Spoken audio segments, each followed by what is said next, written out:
Welcome back, Freunde, zu einem neuen WoR-Video. Heute wieder mal ein neues Update reingekommen. Es gibt echt coole neue Verbesserungen. Einen neuen Held haben wir wieder bekommen und auch ein paar neue Dungeons. Und das schauen wir uns jetzt an.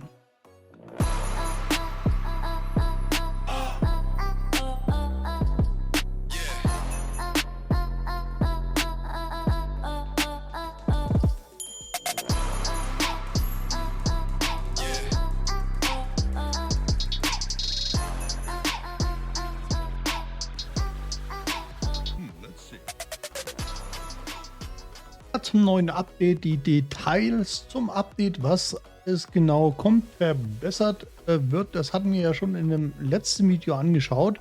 Heute wollen wir mal reinschauen, was es denn jetzt so alles gibt, und wir schauen uns einen neuen Helden natürlich an. Wir sehen schon Storyline bei mir aufgeploppt, da gibt es neue Belohnungen, also Artefakte spielen, Artefakte-Dungeons, dann können wir hier schön Belohnungen abstauben. Das mache ich auch gleich mal. Ich habe hier nämlich noch gar nichts gemacht. Ich habe immer noch kein Internet. Habe immer noch kein, ja, weder DSL noch Glasfaser. Ich hoffe nächste Woche. Das ist eine Bananenrepublik hier. Also unfassbar. Ja. Ist unfassbar. Ich habe denen erzählt, ja, bei mir in Kolumbien, da habe ich innerhalb von einem Tag Glasfaser zu Hause. Ja, Viertelstunde. Naja, gut. Okay, also bleiben wir beim Thema. Ja, das ist ein bisschen lustiger hier bei WoR. Und ganz wichtig, Fraktionsprüfungen sind ja 2 neue dazugekommen. Die können wir uns leider noch nicht anschauen, weil es betrifft die Wächterfraktion und die Esoteriker.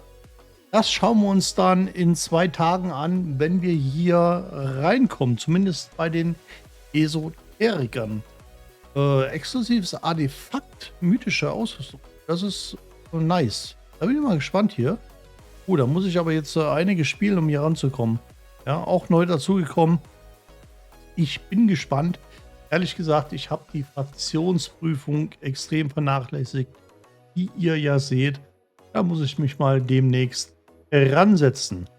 Für mich eines der besten Dinge bei einem Update, Quality Update, was in den letzten Updates passiert ist hier im Spiel, ganz klar der Void Rift, leeren Riss. Und zwar können wir jetzt, was wir schon mal gespielt haben, sofort abschließen. Ihr kennt das ja, ihr sitzt, also bei mir zumindest so, sonntags, nachmittags denkst du, okay, ja, morgen ist Reset, ich muss ja irgendwie noch Void Rift spielen, und dann nimmt man sich vor, ja, heute Abend spiele ich es, damit ich die Belohnung bekomme, und meistens machst du es dann nicht, ja, obwohl es ja Belohnungen gibt, und ich schaffe es auch auf Albtraum, und so geht das Woche für Woche. Und jetzt, wenn wir es einmal geschafft haben, können wir eben hier drauf gehen. Automatischer Sieg. Und das war's. Und nur noch Belohnung abholen, und dann geht's weiter. Ja, also richtig coole Sache. Ich spiele es halt. Eigentlich musste ich spielen wegen den gleißenden Meteoriten, wegen den Artefakten. Ihr wisst es. Aber ich finde, das ist echt eine geile Quality Update. Mega gute Sache hier. Ich muss sagen, ich bin begeistert. Natürlich hätte ich mir neuen Content gewünscht, außer die Aktions-Rifts, Dungeons, die neuen.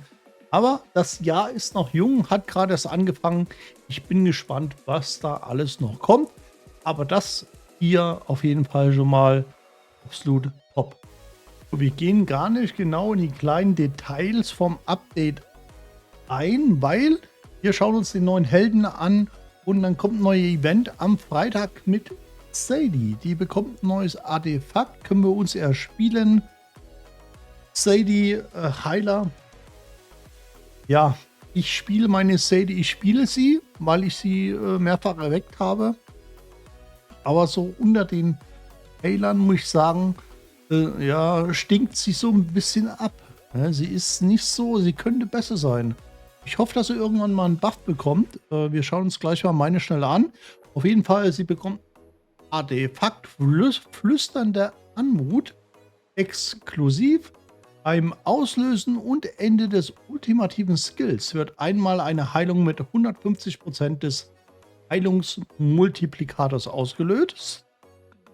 Wenn der ultimative Skill endet, wird der LP-Verlusteffekt und Verbündeten um 20% verringert. Also ich spiele meine beim Titan und so haben wir da das Artefakt nicht schlecht für, muss ich sagen. Ja. Ansonsten setze ich sie eigentlich nicht so viel ein. Also wer Sadie noch nicht hat, auch ein Beschwörungsevent dabei mit dem neuen Helden. Ja, schauen wir uns gleich an. Ja, wo spiele ich noch Sadie? Ja, komm, schauen wir uns gerade mal an. Also ich habe meine schon dreifach erweckt, deswegen spiele ich sie auch. Ich habe zwar eigentlich alle Heiler bis auf Layla und die Lords. Ich spiele sie momentan auf dem Tyros-Balsam. Ja. Die heilt eigentlich gut, macht einen ganz guten Job, aber sie hat halt diesen komischen Radius. Der passt halt, diesen komischen Heilungsradius, der passt nicht überall rein. Ja. Also so das Feld um sich, der sie jetzt spielt, ist manchmal ein bisschen schwierig zu platzieren. Und weil ich habe halt so viele gute Heiler am Start. Und deswegen ist Sadie. Aber mal schauen, wenn ich noch eine ziehe, dann werde ich sie häufiger spielen. Aber für Titan auf jeden Fall sehr gut mit dem neuen Artefakt. Weil Titan brauchst du ja auch viele Heiler für AP1 oder AP2. Und ich bin mir auch sicher, da kommt noch irgendwann AP3 Stufe dazu. Und dann brauchst du noch mehr Heiler. Ja. So, gehen wir zum neuen Helden. Also auf jeden Fall lohnt sich die Beschwörung am Wochenende, weil wer Sadie noch nicht hat und auch nicht so gut aufgestellt ist mit Heiler, kann sie hier erwerben, eben der neuen Unit. Und die schauen wir uns jetzt mal an. So, Malvira, der neue Held, am Wochenende zu bekommen. Ich habe noch nicht reingeschaut. Ja, also ich wollte mich auch überraschen lassen fürs Video. Nordländer und Kultist-Fraktion ist ein Verteidiger. Es ist eine ziemlich dicke Frau. Das ist immer ein ganz neues Design, oder? Dann werde ich dir das Ding wegnehmen, es dir tief in den Arsch bohren und so lange abdrücken, bis es klickt. In welche Richtung soll das denn jetzt gehen? Ne, ja, sagen wir mal, dick sagt man ja nicht. Wie sagt man? Ja, gut genährt? Oder, ja, weiß nicht. Etwas überm Limit. Ja, also, etwas übergewichtige neue Frau mit Totenköpfen. Aber ich finde es cool. Ja, also, es gibt mir diese neue, ihr wisst ja, China, diesen Asia-Touch, große Dinger. Okay, die hat sie auch, aber halt der Rest halt nicht so, wie wir das von den typischen Asia-Games kennen. Ja? Also, aber gefällt mir, dass es jetzt auch mal in so eine Richtung geht. Ja? Also, das Design finde ich schon mal cool. Verteidiger wieder Nordländer-Fraktion, das auch nicht schlecht. Da kommen jetzt ein paar Helden dazu, endlich mal. Ja, schauen wir mal an, was sie drauf hat.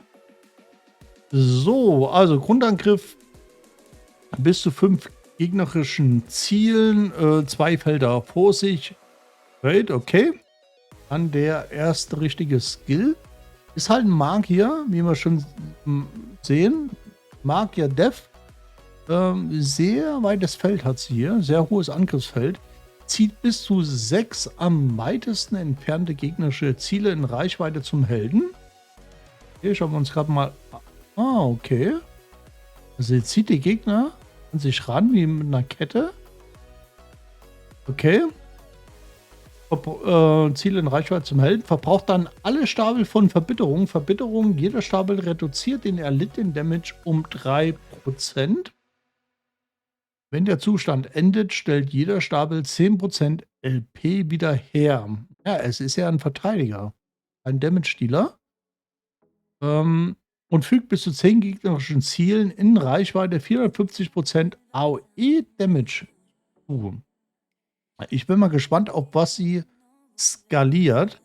Für jeden verbrauchten Stapel von Verbitterung, ja, also Damage wird reduziert und LP wiederhergestellt. Und stellt jeder Stapel 10% LP wieder her. Das hat sie quasi ein eingebautes Vampire-Set. Ja. Wird der endgültige Damage um zusätzliche 10% erhöht. Okay. Also. Ich glaube, das hat man noch nicht gehabt. In eine Death Unit, Magier, magischer Angriff, mit einem eingebauten Vampire-Set, die Damage macht. Innerhalb von 10 Sekunden nach dem Wirken dieses Skills erhöht sich der Block des Helden um 3. Also das sieht interessant aus, muss ich sagen. Mal weitermachen. Aber die skaliert wohl auf Attack, oder? Das ist die Ulti schon. Also es steht nichts da, dass sie... Na, mal schauen. Block. Doch, hier. Damage skaliert Talent. Schauen wir uns gleich mal Talent an. Damage skaliert mit LP. Ich dachte schon. Verringert erlittenen Damage um 10%. Erhält einen Stapel von Verbitterung. Also auch wieder den hier. Ja, für 2 erlittenen Damage Instanzen mit einer Chance von 100% wird ein Stapel Verbitterung erhalten. Also sie stackt sich selber hoch, bekommt weniger Damage rein und macht quasi, hat einen höheren Vampire-Effekt und skaliert auf LP. Das wird das natürlich dann interessant, sie zu bauen. Ja, wenn man sie auf Damage bauen will, LP, hohe LP-Punkte, also Lebenspunkte, aber brauchst halt auch Crit Rate und Damage dann drauf. Und wahrscheinlich auch, ja, mal schauen. Weitermachen. Die erste passive Geisterschild. Beim Erleiden von Direct Damage besteht eine 20%ige Chance, ein Schild in Höhe von 8% des Max LP für 5 Sekunden zu erhalten. Wenn Verbitterung die maximalen Stapel erreicht, verbraucht der nächste Grundangriff einen Stapel von Verbitterung wieder und fügt 160% AOE Damage zu. Also ein Schild hat sie auch noch. Ja, da braucht man natürlich sehr viele Lebenspunkte. Also ich würde sie wahrscheinlich voll LP bauen. Ja. Weil sowas auf Damage zu bauen mit Crit Rate, Crit Damage und sau viel LP ist extrem, extrem schwer. Mit den, ja, mit dem Random Equipment, was droppt, was ja nicht gerade berauschend ist. Dann haben wir noch eine passive. Beim Erleiden von tödlichen Damage werden 3 Stapel von Verbitterung verbraucht und unnachgiebig wird für 4 Sekunden betreten. Unnachgiebig wird nicht durch erlittenen Damage sterben. Also sterben kann sie auch nicht. Okay. Für 4 Sekunden. Okay, also für 4 Sekunden bekommt sie quasi Unsterblichkeits-Skill. Jetzt ist natürlich die Frage, wo spielst du sowas? Also, Block, Haltbarkeit, natürlich durch ihren eingebauten Vampire-Effekt, Mehrfachziel, Angriff. Mir gefällt der Bereich hier. Ja, aber wo spielst du sowas, ne? Kosten von 19 ist so, naja, so, ja, so lala. Nicht super schlecht, aber auch nicht super gut. Ja, mal schauen. Also mit der Verbitterung, also man muss sich hochstacken. Mal schauen, wie es beim Erwecken aussieht. Beim Wirken von Ruf des Sensenmanns wird anderen Verbündeten im Umkreis von 2 Feldern für 5 Sekunden ein Geisterschild gewährt. Also sie bekommt nicht nur selber, sie kann auch für 2 für andere Helden innerhalb von 2 Feldern ein Geisterschild gewähren. Aber nur für 5 Sekunden. Das ist jetzt auch nicht so die Wucht. Ein Ruf des Sensenmanns wird nur 80% des eingehenden Damage erlitten. Nach dem Ruf des Sensenmanns endet, verliert der LP in Höhe des gleichmäßig verteilten verbleibenden Damage einmal. Okay. Hier für jeden getöteten Gegner werden die Max-LP des Helden um 2% erhöht bis zu 10 mal stabiler. Um 20% nochmal zusätzlich LP, wenn wir 5 Gegner töten. Das ist natürlich richtig stark, ne? Aber auf dem letzten, ja, bis du da bist, ich habe erst 2 Units auf 5-fach erweckt. Ja, erst 2 Units in, wie alt ist das Spiel jetzt? Knapp 2 Jahre. Ja, also, das dauert. Also, ich finde sie, ehrlich gesagt, ganz schick. Ja, hat was andere Units nicht haben. Ich glaube, das ist der erste Death-Magier mit Vampire-Effekt, mit Schild, die auch noch Unsterblichkeit hat. Ja. Ja, aber wo soll man sowas spielen, ne? Wo soll man sowas spielen? Für die neuen Dungeons eventuell. Müssen wir mal schauen. Ja. Für die neuen Ausrüstung-Dungeons. 1 und 2 kann man mal ausprobieren. Aber wie gesagt, wir müssen sie ja erstmal bekommen. Natürlich auch im Raid 1, ganz klar. Da kannst du sowas auch spielen, aber da gibt es halt so Alternativen. Ja, aber wenn Early Midgame-Spieler sie ziehen sollten, dann kann man sie natürlich prima auch im Raid 1 einsetzen. Ja. Beim Titan eher nicht. Beim Titan, ja, obwohl sie überlebt halt und hat halt einen Block. Aber müsste mal schauen, sie hat halt den AOE-Damage und also Damage machst du beim Titan damit nicht so, ja, mit diesem AOE. Da brauchst du halt mehr Einzelziel-Damage. Aber naja, müssen wir mal schauen. Ja, also Ausrüstungs-Dungeon 1 oder 2, müssen wir noch mal schauen. Muss ich mir noch genau anschauen. Also da, einer von beiden wird es auf jeden Fall spielbar sein. Und natürlich Ausrüstungs-Raid 1. Ja. Also, ich denke mal hier gut einsetzbar sein. Schauen wir mal. So, ich möchte aber noch mal hier in den leeren Riss rein. Weil die Funktion, die echt geil. Ne? Du hast halt alles sofort wert. Hier und schon. Und er liegt. Ach, was du da gespielt hast, immer, ja. Und dann hast du andere Fraktionen gehabt. Dann haben die Fraktionen geändert. Ja, meine beste Fraktion ist die Albtraum-Fraktion. Und dann kam die Woche später, kam dann der Buff für eine andere Fraktion. Dann hat es nicht richtig geklappt, weil dir natürlich diese 3%, diese zusätzlichen 35% fehlen. Aber die hohen Bosse, die müssen wir noch machen, ja. Also es ist nur für die Zwischenbosse.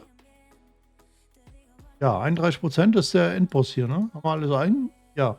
Also die Endbosse müssen wir noch spielen. Nichts vergessen? Nee. Ich habe alles. Endbosse müssen wir, also 3 Stück, müssen wir noch spielen.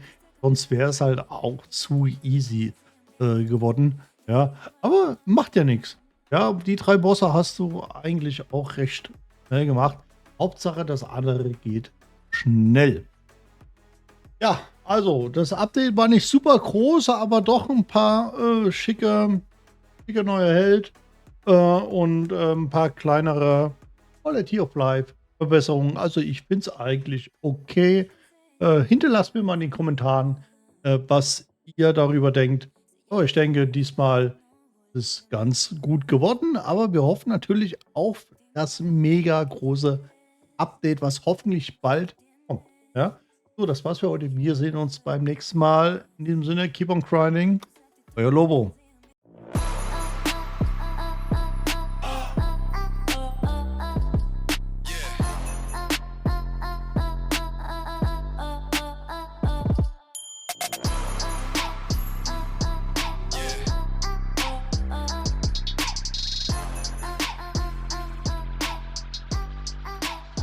Let's see.